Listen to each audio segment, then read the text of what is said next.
Man 10 metų ir aš čia savanoriauju.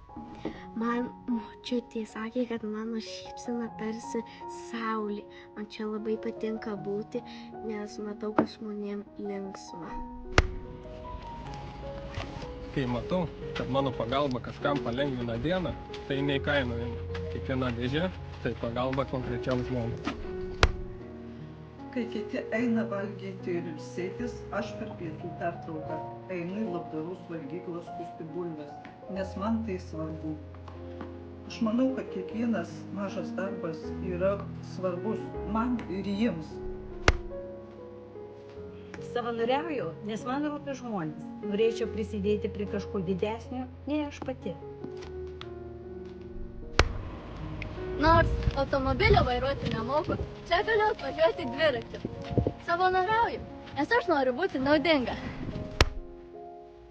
Čia išmokau vertinti tai, ką turiu, ir supratau, kiek daug reiškia paprastas žmogiškumas.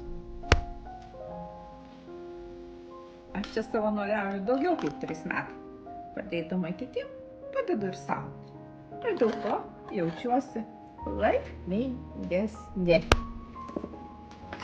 Mano negalia netrukdo savanoriauti.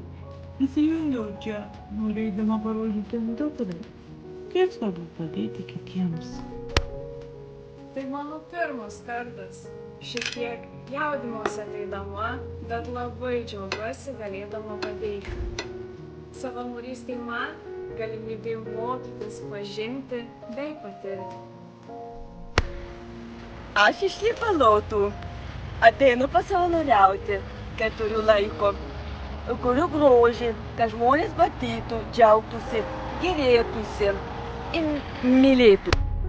Esu greitas ne tik trasoje, bet ir išvežiojant maistą į namus. Esam skirtingi, bet kitiems reikalingi. Savanoriu gali tapti kiekvienas.